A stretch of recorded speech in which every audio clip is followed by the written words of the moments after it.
Hello, Divine Sunshiners. Stay uplifted, stay motivated, stay ascended. Namaste, Namago.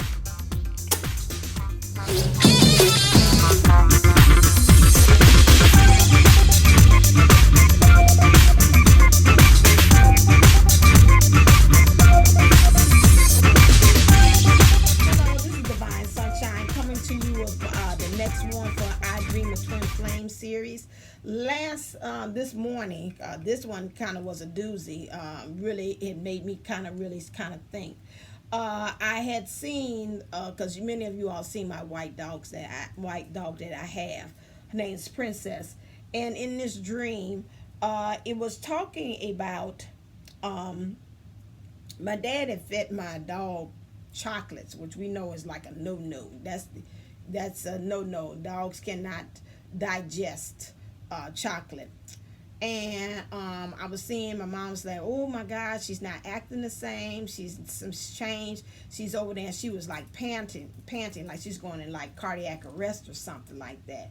And so a little one looked at her little tummy was red. And I was like, what's happening with my baby? She was by the door.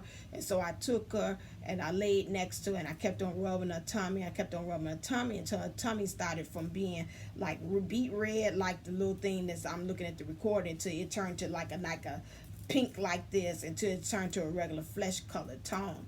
And I was sitting there, I was rubbing her and getting her back to life. And I said, there go my baby. My baby's back. My baby is back.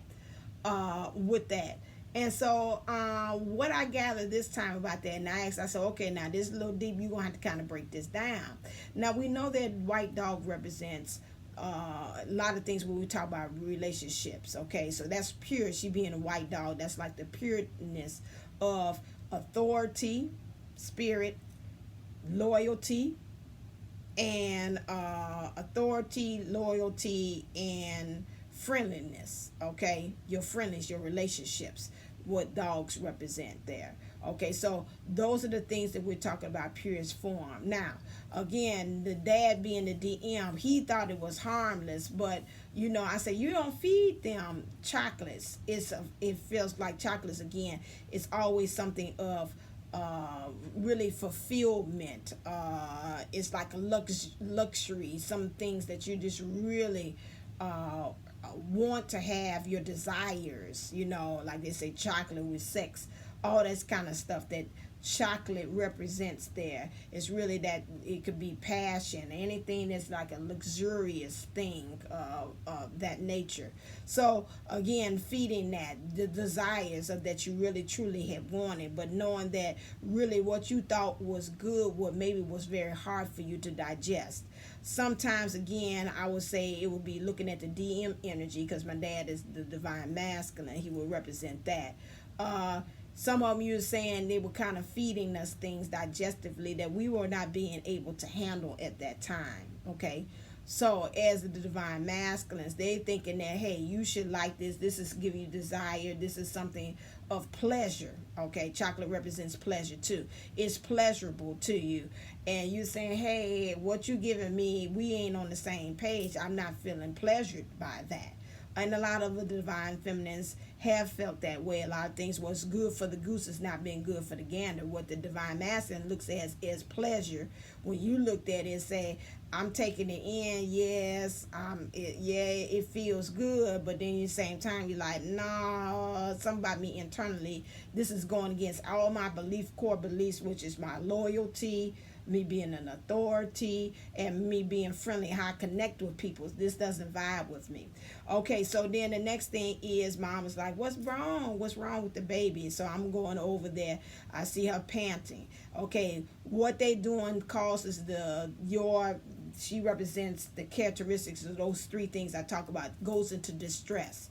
Okay, your body can't handle it, all those kind of things like that. So maybe some of you all had gotten to the point that maybe you all had been showing some physical signs too as well with that, and it has not been digesting well with you. It's caused your body to go into duress. So you might be saying, it's fine, ooh, thank you, you're giving me things, chocolate and this pleasure, and your body saying, this don't agree with me, this is not good for me, the things that this person is doing. And so outwardly, although you've been acting like you've been taking it in, but then your body is saying, nope, that's just not right. So then in that processes of learning what things that are going against your true coreness of spirituality or the pureness of who you are, your being a sovereign being, of understanding what actually brings you pleasure. Your authority has been tested, your friendliness has been tested, okay, and your loyalty has been tested in the process. So now, here comes through all that test that you have learned there, you have found out within yourself that you have to find a way to heal these things, okay? So they're getting clarification. You're finding a way how to heal yourself. You didn't even know you had powers within yourself that you had know nothing about, okay? And so this is where it is leading you now, because through this thing of what the divine masculine did, and to him, when I look back at my dad, he had kind of like a little boyish smile. It's like he knew something that I didn't know. It's like I did that because I knew in turn this next steps was going to happen in turn, you know. And I think about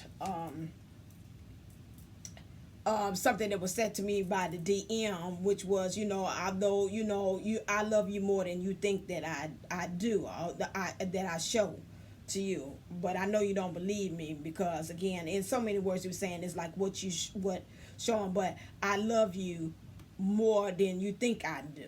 Okay, so hearing that part of that, it's almost the same thing. It's like in some ways, again, the DM spirit or DM collectively, or the divine masculine energy, whether it's a female or male, feels that in some ways they might did something in order that seems like it harmed you, but they knew at the end of it, it's going to help to bring out those things that you need to really truly get a baseline of understanding what is really truly authority or being in leadership is to me. What does it really truly mean to really truly connect with somebody? What does it truly mean to have loyalty to something? Those three things, okay? So that made you kind of check yourself. But then once you have learned what is the true core and values of what you are, then you are able to heal yourself in the process, and you learn new gifts that you didn't know that you had, but now that you see that you have in the process. Because I said in a dream, oh my God, I know how to heal my dog, and I can bring her back to life. And she was back to her own self. But guess what? In order for me to do that, it was a process. It was a steady, slow process of it, because I seen her stomach change from red, getting rooted and grounded to things, to like a orangish kind of like this color, like a pinkish kind of thing, getting into the bliss of things, finding things that really truly make me happy, and then moving into now back to neutral, because now I have found it a new neutral ground within myself to reset myself on those three principles: what it truly means to be an authority, what it truly means to be loyal, and what it truly means to be friendly, from the interaction that I had with the divine masculine. Now, my dad being older, again, I would say that, you know, again, some things that the divine masculine is doing, they're a little bit more wiser than what you grant them to be. Okay, and that's why I'm saying about that a lot of times when you're dealing with your own. I know of my own divine masculine, sometimes I'm like, I think you kind of know what you're doing. I don't think you kind of as dumb as as you kind of portraying here, you know. And somebody, the gig is up on me. I don't think it's up with you. And well, I know many of us could probably chime in and say that.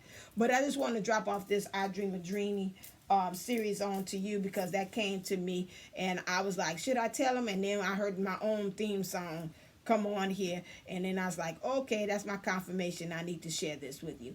All right, as always, stay uplifted, stay motivated, stay ascended. Namaste, namago. Love you.